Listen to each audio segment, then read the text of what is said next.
Hi, എല്ലാവരും സുഖമായിട്ടിരിക്കുന്നല്ലോ അല്ലേ? അപ്പോൾ ഇന്ന് ഞാൻ നമ്മുടെ റോസകൾക്ക് 15 ദിവസം കൂടുമ്പോൾ നമ്മുടെ റോസയുടെ ഇല മുരടിപ്പ്, ഇല മഞ്ഞളിപ്പ്, അതുപോലെ തന്നെ നമ്മുടെ റോസയുടെ കമ്പൊക്കെ ഉണങ്ങിപ്പോവുക, ഇങ്ങനത്തുള്ള പ്രശ്നങ്ങൾക്ക് കൊടുക്കാൻ പറ്റിയ നല്ലൊരു സൊല്യൂഷനാണ് പറയുന്നത് കേട്ടോ. അപ്പോൾ വീഡിയോ എല്ലാവരും സ്കിപ്പ് ചെയ്യാതെ കാണാം. കാരണം ഇത് നമ്മൾ 15 ദിവസം കൂടുമ്പോൾ മാറി മാറിയാണ് നമ്മുടെ റോസാ ചെടികൾക്ക് കൊടുക്കേണ്ടത്. റോസാ ചെടിക്ക് മാത്രമല്ല കേട്ടോ, ഏത് ചെടികൾക്കും നമുക്ക് കൊടുക്കാവേ. അപ്പോൾ ഇത് കൊടുക്കേണ്ട രീതി ഞാൻ പറഞ്ഞു തരാം.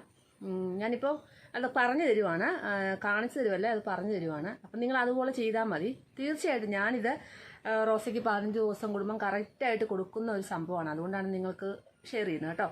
അപ്പോൾ അത് ആ ഒരു കറക്റ്റായിട്ടുള്ള രീതിയിൽ നിങ്ങൾ കൊടുക്കണം. അപ്പോൾ ആദ്യം ഞാൻ കാണിക്കുന്നത് നമ്മുടെ വേപ്പെണ്ണയില്ലേ, വേപ്പെണ്ണ എല്ലാവർക്കും അറിയാമല്ലോ. ഇത് നമ്മുടെ വളക്കടകളിലൊക്കെ മേടിക്കാൻ കിട്ടും. വേപ്പെണ്ണ അധികം പൈസയൊന്നുമില്ല. ഇത് നമ്മുടെ വീട്ടിൽ എപ്പോഴും വാങ്ങിച്ച് വെക്കേണ്ട ഒരു സാധനമാണ്. അപ്പം വീഡിയോയിലേക്ക് പോകുന്നതിന് മുമ്പായിട്ട് ഇതുവരെയും എൻ്റെ ചാനൽ സബ്സ്ക്രൈബ് ചെയ്യാത്ത പുതിയ കൂട്ടുകാരുണ്ടെങ്കിൽ പ്ലീസ് ഒന്ന് സബ്സ്ക്രൈബ് ചെയ്യാൻ മറക്കല്ലേ. വീഡിയോ ഇഷ്ടമായെങ്കിൽ ഒരു കുഞ്ഞു ലൈക്ക് തരാനും മറന്നുപോലെ കേട്ടോ. നമ്മുടെ റോസാ ചെടി ഇരുന്നൊരു പുഴുവാണ് കണ്ടോ. ഇതൊക്കെ നമ്മുടെ ചെടിയുടെ മുട്ടുകൾ വന്ന് നശിപ്പിക്കും. ഇതുണ്ട്, നമ്മൾ കഴിഞ്ഞ ദിവസം കാണിച്ച ആ ഒരു നമ്മുടെ മഴയൊന്നും കൊള്ളാതെ സൈഡിലോട്ടെല്ലാം മാറ്റി വെച്ചേക്കുന്ന ചെടികളിലെല്ലാം നിറയെ മുട്ടുകൾ വരുന്നുണ്ട്. പൂക്കളിടാൻ തുടങ്ങിയിട്ടുണ്ട്, നിറയെ മുട്ടുകൾ വരുന്നുണ്ട്. ഇതുണ്ട്, എല്ലാ സ്റ്റെമ്മിൽ നിന്നും പൂക്കൾ വരുന്നുണ്ട്. ഇതിലൊക്കെ മുട്ടുകൾ വരുന്നുണ്ട് കണ്ടോ, ചെറിയ ചെറിയ മുട്ടുകൾ എല്ലാത്തിലും വരുന്നുണ്ട് കണ്ടോ.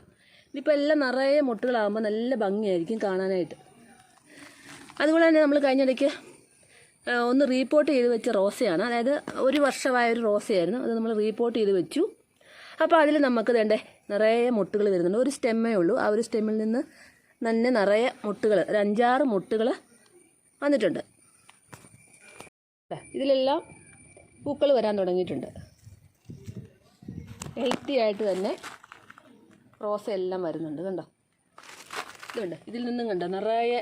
ഇത് നമ്മുടെ ഒരു ഓർക്കിഡ് റോസാണ്. അതെല്ലാം സോഫ്റ്റ് പ്രൂണിങ് ചെയ്ത് വെച്ച റോസാണ്. അതിൽ നിന്നുണ്ട് നിറയെ തളിർപ്പ് വരുന്നുണ്ടോ, നിറയെ തളിർപ്പ് വരുന്നുണ്ട് കണ്ടോ. നല്ല ഭംഗിയായിട്ട് തന്നെ വരുന്നുണ്ട്. ഇത് നമ്മുടെ റോസാ പൂവൊക്കെ തീർന്നു, വിരിഞ്ഞ് ആയി. ഇനിയിപ്പോൾ ഇത് കട്ട് ചെയ്ത് വിടണം. പുതിയ മുട്ട് വരുന്നുണ്ട് കണ്ടോ, നല്ല തളിർപ്പ് വരുന്നുണ്ട്. അപ്പോൾ നമ്മൾ ഈ ഓരോ കാര്യങ്ങൾ നമ്മളിങ്ങനെ ചെയ്ത് കൊടുക്കുന്നതുകൊണ്ടാണ് നമുക്കിങ്ങനെ നല്ല റിസൾട്ട് കിട്ടുന്നത്.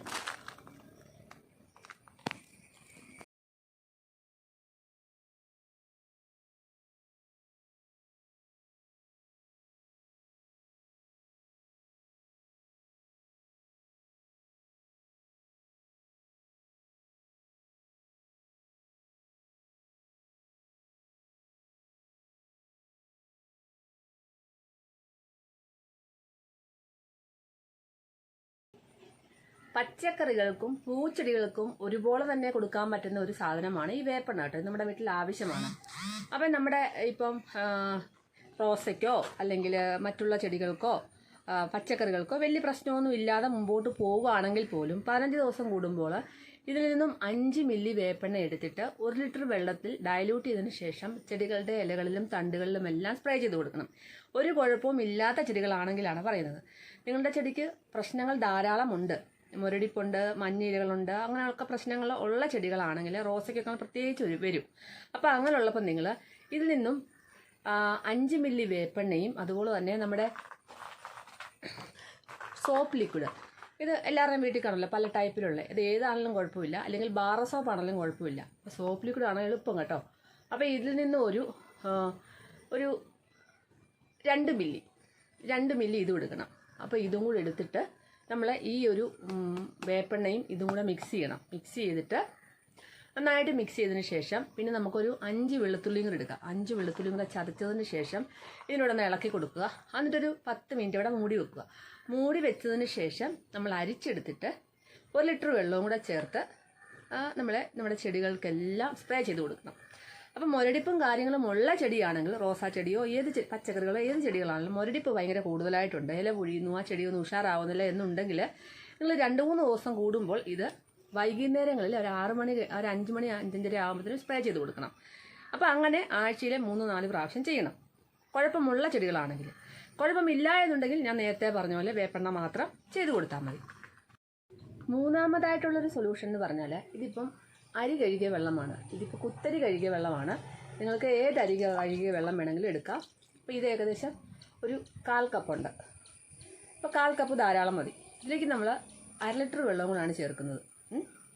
അപ്പോൾ ഇതിനകത്തേക്ക് നമുക്ക് മഞ്ഞൾപ്പൊടി, ഏത് മഞ്ഞൾപ്പൊടി എടുക്കാം. നാടൻ മഞ്ഞൾപ്പൊടിയാണെങ്കിൽ കുറച്ചും കൂടെ നല്ലത്. അപ്പോൾ ഇതിൽ നിന്ന് ഞാൻ ഈ ഒരു ചെറിയ, നമ്മൾ ഇതിനകത്ത് കിടക്കുന്ന ഒരു സ്പൂണുണ്ടല്ലോ, ഈ സ്പൂണ് ഏകദേശം നിറച്ച് നമുക്കെടുക്കാം. എന്നിട്ട് ഇതിനകത്തോട്ട് മിക്സ് ചെയ്യണം. നമ്മുടെ ഈ അരി കഴുകിയ വെള്ളത്തിനകത്തോട്ട് മിക്സ് ചെയ്യണം. മിക്സ് ചെയ്തതിന് ശേഷം ഇതിൻ്റെ കൂട്ടത്ത് 1/2 ലിറ്റർ വെള്ളവും കൂടെ ചേർത്തതിന് ശേഷം നമ്മുടെ റോസാ ചെടികൾക്ക് ഇലകളിലും തണ്ടുകളിലും എല്ലാം സ്പ്രേ ചെയ്ത് കൊടുക്കാം. നല്ലൊരു പവർഫുള്ളായിട്ടുള്ള ഒരു ഫെർട്ടിലൈസറാണെന്ന് വേണമെങ്കിൽ പറയാം. നമ്മുടെ ആ ഒരു ചെടി നന്നായിട്ട് വളരാനായിട്ടും അതുപോലെ തന്നെ ധാരാളം പൂക്കൾ ഉണ്ടാവാനായിട്ടും മുട്ടുകൾ ഉണ്ടാവാനായിട്ടും ഇലമുരടിപ്പും പ്രശ്നങ്ങളൊക്കെ മാറിക്കിട്ടാനായിട്ടും ഈ ഒരു നമ്മുടെ ഈ അരി കഴുകിയ വെള്ളത്തിന് നല്ലൊരു ഗുണമുണ്ട്. അപ്പോൾ അത് മൂന്നാമതായിട്ട് നമുക്ക് ചെയ്യാം. പിന്നെ നമ്മുടെ റോസാ ചെടി പൂക്കാനായിട്ടും മുരടിപ്പും പ്രശ്നങ്ങളും ഒക്കെ മാറിക്കിട്ടാനായിട്ട് നമുക്ക് വിനാഗിരി ഉപയോഗിക്കും. ഈ ഭാഗം വന്നപ്പോൾ സൗണ്ട് കട്ടായേ, അതുകൊണ്ട് ഞാൻ സൗണ്ട് കൊടുക്കുക കേട്ടോ. അപ്പോൾ ഇതിൽ നിന്ന് നമ്മൾ ഒരു 1/4 ഗ്ലാസ് വിനാഗിരി എടുക്കുക. എന്നിട്ട് 1 ലിറ്റർ വെള്ളത്തിൽ നന്നായിട്ട് മിക്സ് ചെയ്തതിന് ശേഷമാണ് നമ്മുടെ റോസാ ചെടികളുടെ ഇലകളിലും തണ്ടുകളിലും എല്ലാം സ്പ്രേ ചെയ്ത് കൊടുക്കുക. അപ്പോൾ ഇതൊക്കെ നമുക്ക് പ്രശ്നമില്ല എന്നുണ്ടെങ്കിൽ 15 ദിവസം കൂടുമ്പോൾ മാത്രം സ്പ്രേ ചെയ്ത് കൊടുത്താൽ മതി. ഇപ്പം നല്ലപോലെ ഇല മുരടിപ്പൊക്കെ ഉണ്ടെങ്കിൽ ഇതൊരു ആഴ്ചയിൽ 3 തവണ ചെയ്തത് നല്ലതായിരിക്കും. അപ്പോൾ എപ്പോഴും നമ്മൾ ചെയ്യുമ്പോൾ വൈകുന്നേരങ്ങൾ ചെയ്യാൻ ശ്രമിക്കുക. ഒരു 5 മണി കഴിഞ്ഞതിന് ശേഷം ചെയ്യാൻ ശ്രമിക്കുക. അതാണ് നമുക്ക് കൂടുതൽ റിസൾട്ട് കിട്ടുന്നത്. കാരണം കീടങ്ങളുടെ ശല്യവും ഇങ്ങനത്തെ പ്രശ്നങ്ങളൊക്കെ ഉണ്ടാകുന്നത് വൈകുന്നേരങ്ങളിലാണ്. അപ്പോൾ ഞാൻ മിക്കപ്പോഴും എൻ്റെ ചെടികൾക്കെല്ലാം വൈകുന്നേരങ്ങളിലാണ് സ്പ്രേ ചെയ്ത് കൊടുക്കാറ് കേട്ടോ. അപ്പോൾ നിങ്ങൾ ഇതുപോലെ ചെയ്യാൻ മറക്കല്ലേ. എന്നാൽ മാത്രമേ നമ്മുടെ ചെടികൾ നന്നായിട്ട് പൂക്കളുണ്ടാവുകയും അതുപോലെ തന്നെ ആ ചെടികൾക്ക് പ്രത്യേകിച്ച് പ്രശ്നങ്ങളും കാര്യങ്ങളും ഒന്നുമില്ലാതെ ആ ഒരു ചെടി നല്ല ഹെൽത്തി ആയിട്ട് വളരുകയും ചെയ്യത്തുള്ളൂ. അപ്പോൾ ഇതൊക്കെ എല്ലാവരും ചെയ്ത് നോക്കാൻ മറക്കല്ല കേട്ടോ.